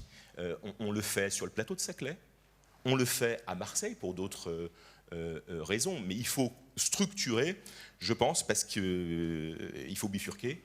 Il faut absolument structurer maintenant des financements pérennes, structurels, pour l'aménagement du territoire. Et l'aménagement du territoire, ça passe par la question de la mobilité, ça passe par la question de l'université, et le lieu de création, de connaissances qui crée la dynamique territoriale. Donc l'État doit s'interroger, et donc c'est un ministre du logement qu'il nous faut, mais aussi un ministre de l'aménagement du territoire, me semble-t-il, serait plus adapté.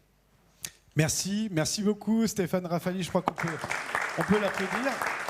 Alors un ministre du logement, on nous dit le 2 février, on verra. En tout cas après la déclaration de politique générale. Alors c'est le moment de poser vos questions. Alors cet atelier est ouvert, les micros sont un petit peu centrés. Normalement il y a quelqu'un qui devrait vous les passer, sinon je le ferai moi-même. Et donc n'hésitez pas, si vous avez des questions, je ne doute pas que vous en ayez quand même évidemment sur le sujet. La première est toujours la plus difficile, ça peut être une réaction. Ou des réponses à la question posée. Hein. Comment produire Hop, allez. Alors, je crois que c'est M. Wolfram qui va faire l'animation là maintenant. Et voilà. C'est bon, je vais me reposer un peu. Bonjour, oui, si. Bonjour. Venez. Bonjour à toutes et à tous, donc Clément Lecuivre, DG de CDC Habitat. Juste peut-être une réaction très courte, parce que je sais que le temps est compté, et donc pour ne pas prendre trop de temps, mais si la crise est aussi profonde aujourd'hui, je pense que ça a déjà été dit par certains intervenants, c'est parce qu'elle cumule à la fois des facteurs conjoncturels et des facteurs structurels. Koumaran en a parlé tout à l'heure, la réponse conjoncturelle, elle a été apportée pour partie par une intervention très forte de manière contracyclique par des grands opérateurs. Le groupe Action Logement en fait partie, la Caisse des dépôts aussi en fait partie à travers un plan de soutien qui a été déployé en 2023. Ce n'est pas la seule réponse conjoncturelle, mais ça fait partie des outils qui ont été mis en place. Si elle est aussi profonde, c'est aussi parce que la journée d'aujourd'hui nous invite à échanger sur ce que sont les facteurs structurels de cette crise du logement et à tenter d'y apporter des réponses. Si on sort de cette réunion peut-être en retenant les 5 piliers de Wolfram que sont le foncier, les constructeurs, les élus ou la gouvernance territoriale, les finances et les équipes, il y a sans doute mieux à faire sur chacun de ces piliers-là. Moi je voulais revenir en un court instant sur un point qui a déjà été abordé mais qui me paraît fondamental, qui est au fond si on s'interroge sur ce qui a totalement dysfonctionné ces 20 ou 30 dernières années, c'est quand même l'évolution relative du coût du foncier par rapport à l'ensemble des coûts de production et à l'équation économique des opérations. Qui, dans la salle, ici, n'a pas été confronté à des appels d'offres auxquels il a participé, avec une mise aux enchères des charges foncières qui ont fini par atteindre quand même des niveaux incompatibles, disons le terme, avec des équilibres économiques durables d'opérations, en particulier lorsqu'il s'agissait de financer des segments de logement abordable, que ce soit du logement social ou plus récemment du logement intermédiaire. Donc il me semble quand même qu'un des leviers sur lesquels on peut insister à l'issue de cette journée, c'est quand même de retrouver, ça a déjà été dit, la maîtrise des fonciers, en particulier dans un contexte où les fonciers constructibles seront, pour d'autres raisons qui sont tout à fait légitimes, de plus en plus rares, et notamment pour préserver nos sols de l'artificialisation. Donc voilà, c'est le point sur lequel je souhaitais insister. Donc c'est plus une réaction qu'une question. Moi, je peux poser la question la question c'est comment faire effectivement, et en commençant par lesquels, mais notamment dans la manière d'organiser la mise à disposition du foncier public. Il y a matière à s'interroger sur l'effort à réaliser pour ne pas rendre cette mise à disposition inflationniste qui a été le cas ces derniers temps. Merci beaucoup. Encadrer donc les prix du foncier. On a vu que d'ailleurs le BRS participait de cette logique. Allez-y, monsieur, je vous en prie, présentez-vous et puis posez vos questions. Alexis Lagarde, je suis vice-président de l'UNPI, un acteur que vous ne voyez pas suffisamment. Je fais un clin d'œil à nos amis, les 10, auxquels on n'a pas participé avec la fédération du bâtiment. Je suis acteur, je suis président des Pays de la Loire, et donc je participe au CERC, mais au niveau national, on est absent. Je ne voulais pas revenir sur tous les points techniques que vous avez évoqués, qui sont tous vrais, intéressants et passionnants. Il y a un point qui n'a jamais été évoqué, c'est la perte de confiance. Donc, la perte de confiance, c'est ce que j'ai pu dire au Sénat, à l'Assemblée, du moins aux commissions de l'Assemblée nationale aussi. C'est le premier point sur lequel les investisseurs, parce que je représente les propriétaires immobiliers, pas que les bailleurs, on représente tous les propriétaires, c'est-à-dire 38 millions de propriétaires, pas seulement 25. Cette confiance, elle n'existe plus. Pourquoi ? Parce que les règles changent tout le temps. Je ne parle pas du thermomètre du DPE, que j'ai déjà évoqué au Sénat, mais c'est l'ensemble, la fiscalité. Ça devient très confus.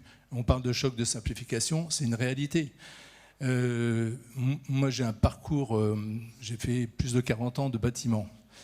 C'est la plus profonde crise que j'ai connue depuis 1980, début de mon exercice professionnel d'ingénieur dans la construction. Donc j'ai participé à des milliers de logements privés, publics, rénovation, etc. Donc il faut une vraie politique du logement sur le long terme. Vous vous êtes répété là-dessus. Ce n'est pas simplement un manque de ministre du logement. C'est aussi une volonté de planification. Je sais qu'auprès de la Première ministre, il y avait quelqu'un qui était chargé de la planification. Je ne sais pas exactement quel était son rôle. Est-ce que c'était de surveiller le cabinet de Christophe Béchu ? Non, je plaisante. Qui est toujours là d'ailleurs. Antoine Peillon, vous dites. Je n'ai rien dit.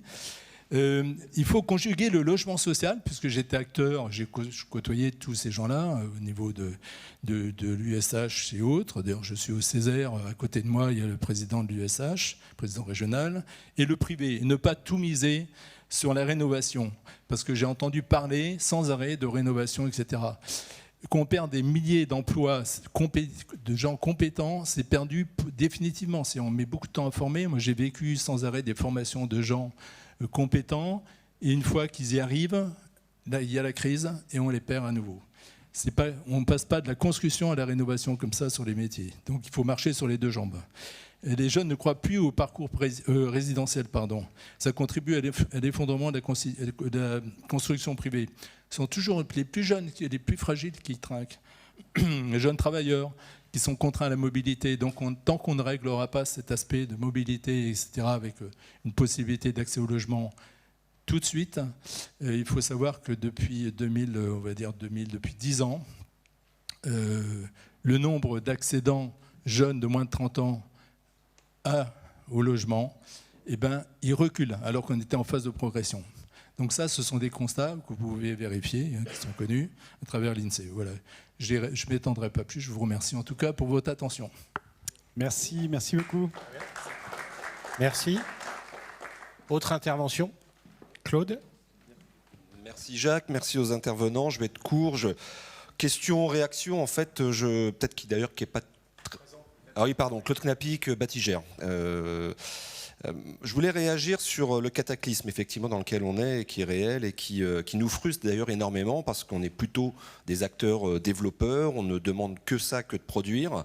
Et quand même, on a un phénomène qui s'impose à nous, qui est généralement et qui nous empêche d'être cet acteur contracyclique qu'on a su être sur les précédentes crises, notamment avec les montées en puissance qu'on a à traiter des réhabilitations énergétiques, qui sont, et je pense qu'il n'y a pas un acteur HLM qui s'y oppose et qui pense que c'est une mauvaise idée, bien au contraire, mais malheureusement on est dans un contexte où c'est un peu difficile de cumuler les deux. Alors une question, une suggestion, est-ce qu'il n'y a pas un moratoire à avoir dessus ?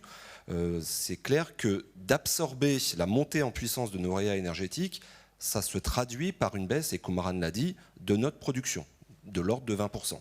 Et ces 20%, c'est aussi des 20% qui pourraient aider à éventuellement racheter du patrimoine.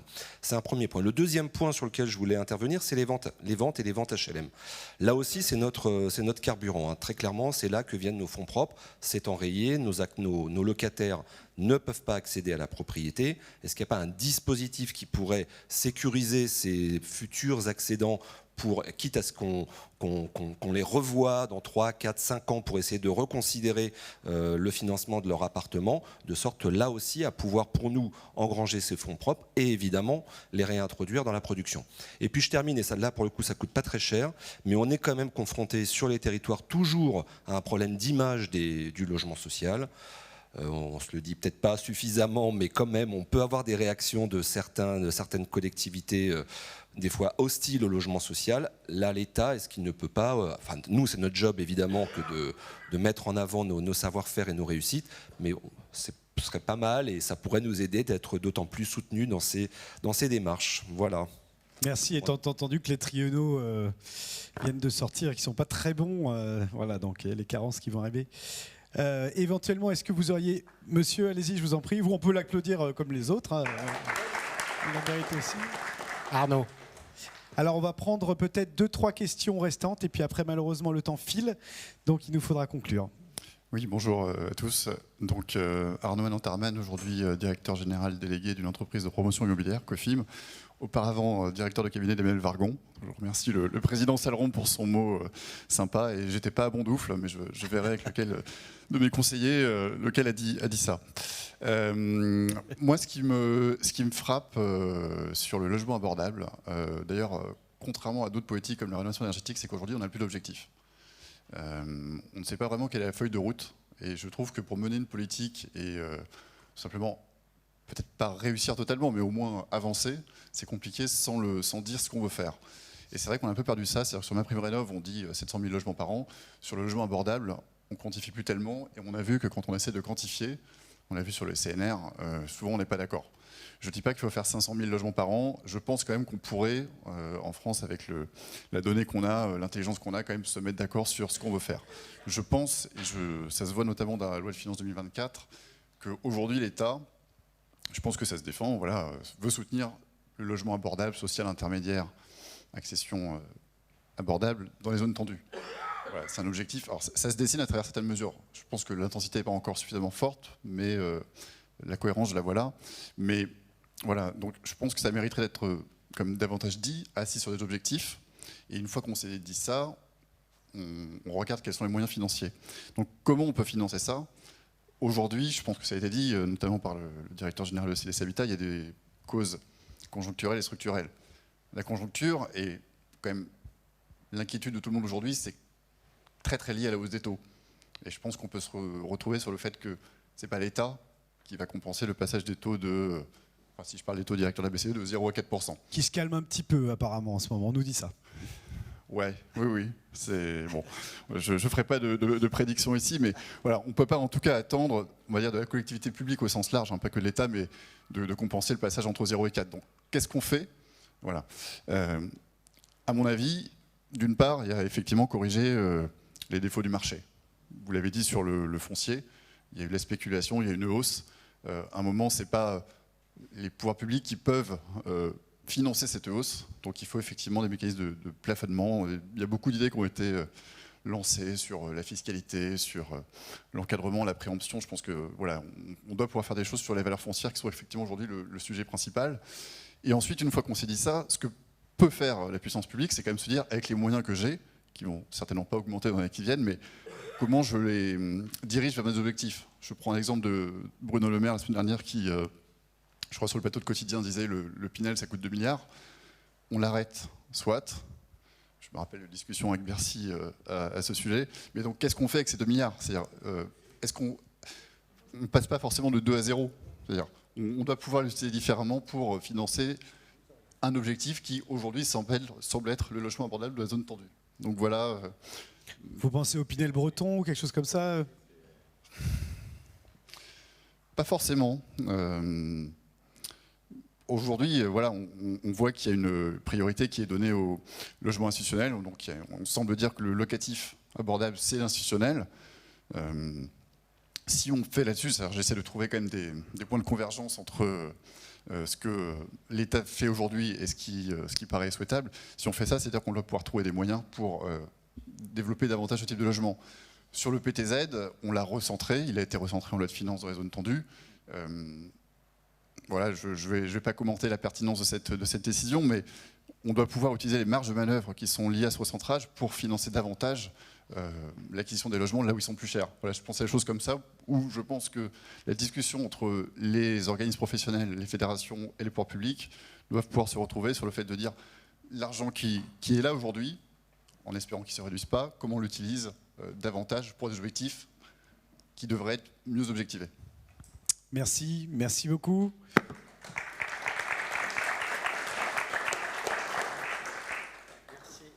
Alors, on va peut-être prendre une, voire deux dernières questions. Il y a peu de femmes qui ont pris la parole, donc on va donner priorité aux, et après, on va arrêter aux femmes parce sur voilà.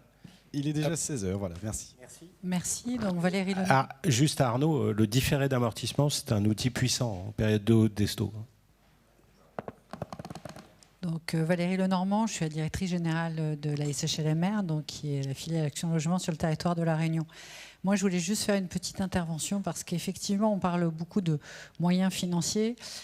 Tous autant qu'on est là, je pense qu'on est tous convaincus du besoin de logements abordables neufs. Mais un des points sur lesquels on a le moins de levier, c'est sur la volonté politique territoriale. En fait, tout à l'heure, ça a été dit, c'est l'image du logement social. Un des points auxquels on est confronté, c'est quand même quelque part la non-motivation des élus du territoire à continuer à construire du logement social dans leur commune, même si les besoins sont là. On est dans l'incantation, c'est-à-dire qu'on constate qu'il faut fournir du logement abordable, si possible pas trop social sur mon territoire, un peu plus chez le voisin qu'on a un petit peu moins. Et donc l'un des leviers d'abord, c'est vraiment cette image du logement social. Nous, on en souffre territorialement, on est sur un territoire où, on le rappelle régulièrement, 37% de la population vit sous le seuil de pauvreté, donc dans le parc social, il a quand même effectivement énormément de problématiques sociales, mais on ne le voit que sous ce prisme-là. Et ça, c'est un frein. C'est-à-dire que même si on avait l'argent, même si finalement on n'était pas dans ce contexte, on aurait toujours du mal à le faire. Alors les élus nous le disent, avant on nous demandait un travail, aujourd'hui on me demande un logement, mais au demeurant, je ne veux pas être celui qui produit le logement à la place du maire d'à côté. Donc là-dessus, moi, je n'ai pas de solution à apporter. C'est vraiment de développer de la motivation politique, parce qu'après, on peut mettre en place les outils.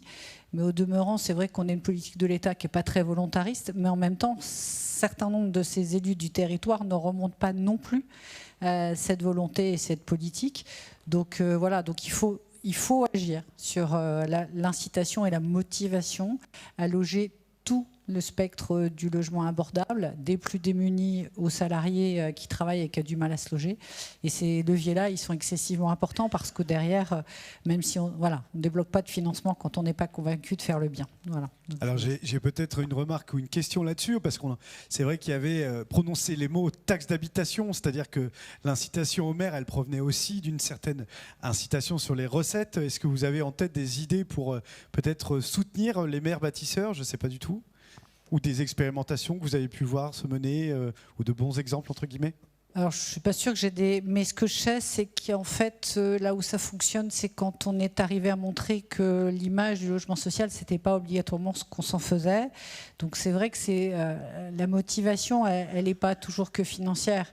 Alors là, on sait que l'arrivée des élections municipales va relancer un peu de dynamique, parce que là où on n'a pas construit, on n'a pas logé, ça compte quand même dans la capacité de vote. Je ne suis pas sûre que ce soit qu'une question de taxation, mais c'est vrai que certains nous l'ont opposé. Même l'exonération de taxes foncières était une motivation à ne pas en faire. Et ça a été pour beaucoup de maires une réaction. Aujourd'hui, ils n'ont plus cette excuse-là.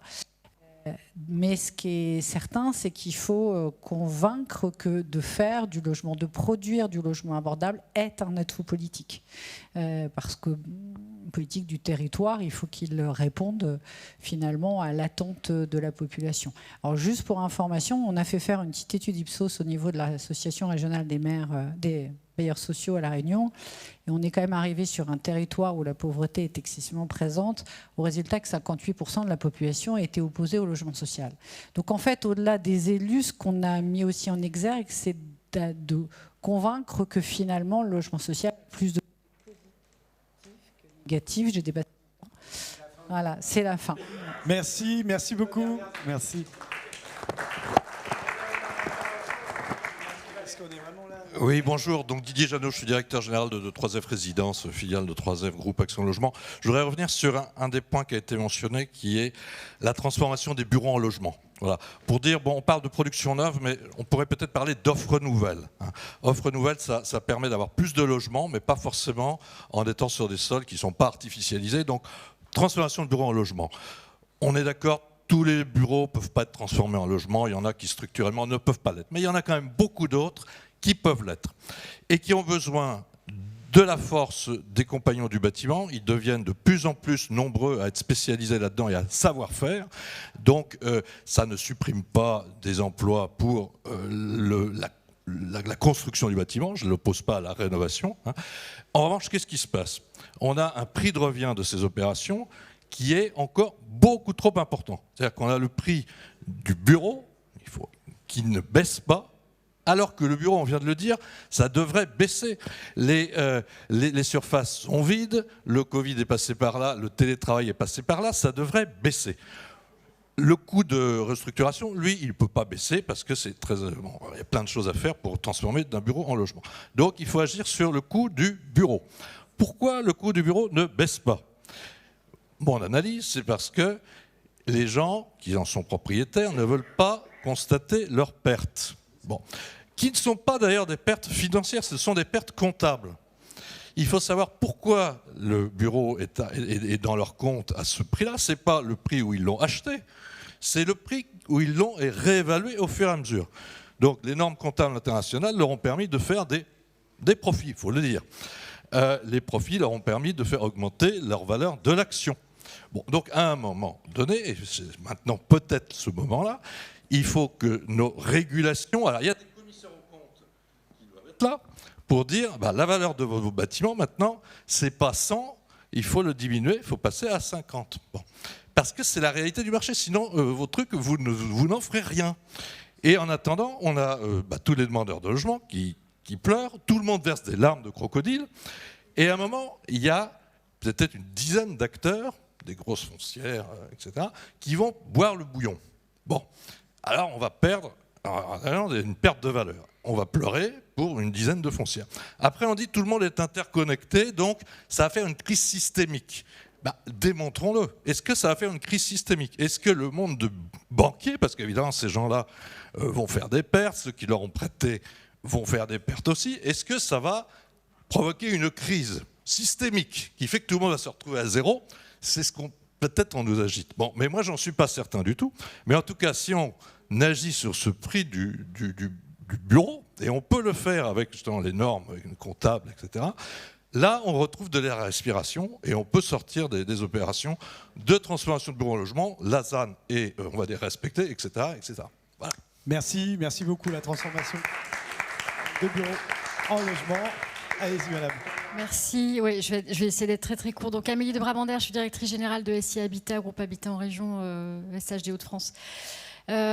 Juste revenir sur le sujet de la crise conjoncturelle qui s'ajoute à la crise structurelle, parce que je pense qu'effectivement, il faut porter le regard beaucoup plus loin que les sujets de conjoncture. Depuis 30 ans, en fait, les deux courbes entre la demande de logement et l'offre de logement abordable, elles ne cessent ces deux courbes tendanciellement ne cessent de s'écarter l'une de l'autre. Donc il y a un sujet qui remonte à bien plus loin en fait que la crise conjoncturelle qu'on observe aujourd'hui. Et juste, donc moi je partage évidemment plein de choses qui ont été déjà dites. Peut-être un prisme un peu différent de ce qui a été évoqué, c'est la question du modèle de construction, du mode constructif, de l'outil de production aussi dont on dispose aujourd'hui sur tous les territoires en France pour le faire, qui est quand même très faible au regard de ce qu'on peut observer dans d'autres pays européens, les Pays-Bas ou d'autres pays qui aujourd'hui voit émerger beaucoup d'usines qui industrialisent en fait des modes constructifs, que ce soit sur la réhabilitation ou sur la construction neuve, qui font du hors-site de manière vraiment importante et qui ont accéléré en fait ces modes-là depuis déjà pas mal d'années. Dans les Hauts-de-France aujourd'hui, par exemple, si je prends cette région, il n'y a aucune usine qui existe, qui fait du hors-site, qui industrialise.